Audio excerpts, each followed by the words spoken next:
Hello everyone, welcome back to my channel. आज की video जो है वो रहेगी रामसर साइट के ऊपर। जैसा कि आप सभी को पता है कि अभी एक दिन पहले ही रामसर साइट्स में हमारी 3-4 अलग से साइट्स क्या हुई हैं, ऐड हो गई हैं।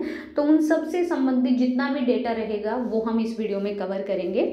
और यहाँ पर जो है विश्व आर्द्र भूमि दिवस, जो कि हमारा वर्ल्ड वेटलैंड डे होता है, जो हम सेलिब्रेट करते हैं 2 फरवरी को, भारत में 4 और स्थलों को रामसर साइट में ऐड किया गया है।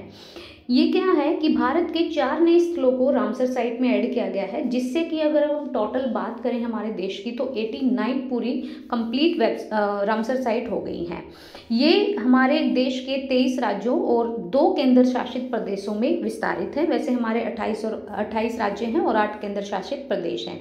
अगर हम बात करें पूरे वर्ल्ड में हम कौन से नंबर पे आते हैं रामसर साइट्स के मामले में, तो पहले नंबर पे हमारा आता है United kingdom UK 176 Ramsar sites के साथ, और फिर आता है मैक्सिको 144 के साथ। उसके बाद थर्ड नंबर पे हमारा देश भारत आता है, जिसमें टोटल आपकी 89 साइट्स हो चुकी हैं। नेक्स्ट यहाँ पे अब यहाँ पे बात करें तो कौन कौन सी साइट को ऐड किया गया है। देखो, ये नई साइट्स हैं। तमिलनाडु का सक्कारा कोट्टी पक्षी अभ्यारण्य और थेरथंगल पक्षी अभ्यारण्य, सिक्किम का आपका खेचो ओपलरी वेटलैंड और झारखंड का आपका उधवा झील। ध्यान रखिए, 2 तमिलनाडु के हैं, एक है सक्कारा कोट्टी पक्षी अभ्यारण्य और एक थेरथंगल पक्षी अभ्यारण्य। सिक्किम का है खेचो ओपलरी वेटलैंड और झारखंड का है उधवा झील। रामनाथपुरम जिले में स्थित, तमिलनाडु के रामनाथपुरम जिले में स्थित सक्करकोटी पक्षी अभ्यारण्य मध्य एशियाई फ्लाईओवर के साथ 230.495 हेक्टेयर में फैला है और ये जलीय पक्षियों के लिए महत्वपूर्ण प्रजनन और खाद्यापूर्ति स्थल। उससे आगे बात करें, तमिलनाडु का ही थेरथंगल पक्षी अभ्यारण्य, ये तमिलनाडु के रामनाथपुरम जिले में स्थित है। खेचे ओपलरी की बात करें तो सिक्किम में है, 1700 मीटर की ऊंचाई पर है, आर्द्र भूमि है ये। और उधवा झील के बारे में बात करें तो झारखंड के साहिबगंज जिले में स्थित है और ये अभ्यारण्य 2 जल निकाय है, यानी 2 पटोरन है, एक 155 हेक्टेयर की और एक बरहले 410 हेक्टेयर की, जो एक जल चैनल के द्वारा आपस में जुड़ी हुई है। तो उधवा झील कहाँ पे है? झारखंड में। सरायकोटी और आपका अजीब सा नाम है थेरथंगल, ये दोनों तमिलनाडु के हैं और खेचे ओपलरी आपकी सिक्किम की आर्द्र भूमि है। अब देखिए, तमिलनाडु में अब सबसे ज़्यादा रामसर साइट्स हो गई। भारत में सबसे ज़्यादा रामसर साइट्स रखने वाला अगर कोई राज्य है तो वो तमिलनाडु है, और उसके बाद हमारा सेकंड नंबर पे आता है हमारा यूपी का। जो हमारी रामसर साइट्स होती हैं और जो इनकी प्रेजर्वेशन होती है, जो संरक्षण होती है, वो क्या है कि रामसर स्थल वे आर्द्र भूमि है, वो वेटलैंड है, जिन्हें इंटरनेशनल जो हमारे इंपॉर्टेंस के रूप में नामित किया जाता है। ये रामसर सूची में सूचीबद्ध है, जो संरक्षित क्षेत्रों का विश्व का सबसे बड़ा नेटवर्क है। रामसर कन्वेंशन को अंतर्राष्ट्रीय महत्व के आर्द्र भूमि सम्मेलन के रूप में जाना जाता है, और ये आर्द्र भूमि के संरक्षण और विवेकपूर्ण उपयोगों को बढ़ावा देने के लिए एक अंतर सहकारी समझौता होता है। नेक्स्ट यहाँ पे बात करें तो ये एक इकोलॉजिकल सिस्टम बोल सकते हो, पारिस्थितिकी तंत्र पर ध्यान केंद्रित करने वाली एकमात्र वैश्विक संधि है। ये कन्वेंशन हुआ था 2 फरवरी 1971 को। ईरान का शहर है रामसर, उसमें अपनाया गया था। आर्द्र भूमि वो क्षेत्र होता है जहाँ पर स्थायी रूप से या मौसमी रूप से जल से संतृप्त रहता है और जहां पर कम ज्वार पर पानी की गहराई 6 मीटर से ज्यादा नहीं होती है। रामसर साइट वैसे तो हुई आपकी 2 फरवरी 1971 को ईरान के शहर रामसर में, लेकिन लागू हुई 1975 में, और भारत में ये कन्वेंशन लागू हुआ था 1982 में। और आप सभी को पता है 2 फरवरी को हम विश्व आर्द्र भूमि दिवस के रूप में मनाते हैं। अब यहाँ पे बात करते हैं कि हमारे देश में सबसे पहले किस साइट को रामसर साइट की श्रेणी में रखा गया। तो 1981 में जो चिल्का झील है, खारे पानी की झील बोलते हैं इसको, ओडिशा में, और केवलादेव राष्ट्रीय उद्यान जो कि हमारा राजस्थान में है, उनको सबसे पहले रामसर साइट्स में नॉमिनेट किया था।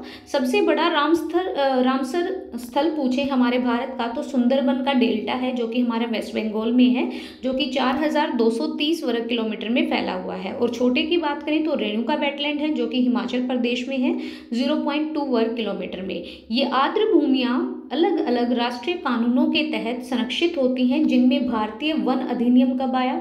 1927 का, वन संरक्षण अधिनियम 1980 का, पर्यावरण संरक्षण अधिनियम 1986 का, और भारतीय वन्यजीव संरक्षण अधिनियम 1972।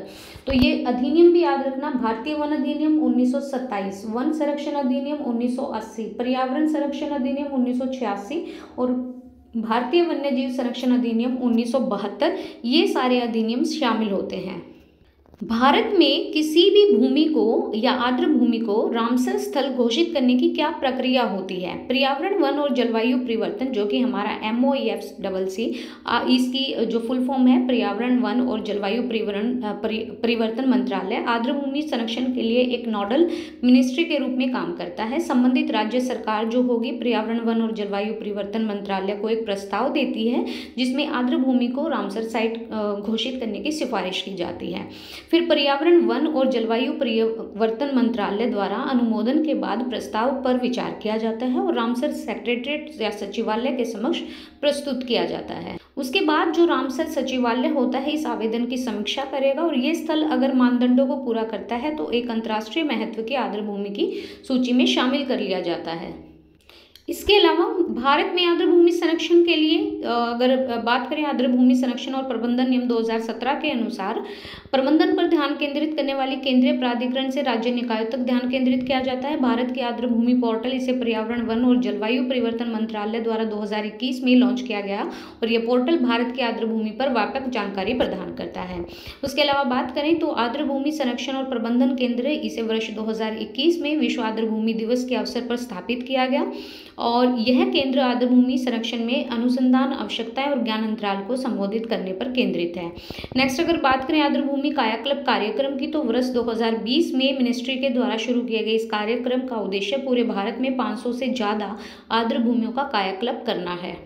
इसके अलावा राष्ट्रीय वन्यजीव कार्य योजना के अंतर्गत यह आर्द्र भूमि सहित अंतर्देशीय जलीय पारिस्थितिक तंत्र के संरक्षण पर भी बल देती है। और अमृत धरोहर योजना की बात करें तो केंद्रीय बजट 2023-24 में शुरू किया और इसका उद्देश्य अगले 3 वर्षों में आर्द्र भूमि उपयोग को अनुकूलित करना है। और मिशन सहभागिता में यही बोला कि आज़ादी का अमृत महोत्सव के अवसर पर शुरू किया गया और आर्द्र भूमि के सहभागी संरक्षण और बुद्धिमत्ता उपयोग दिशा में एक महत्वपूर्ण पहल है।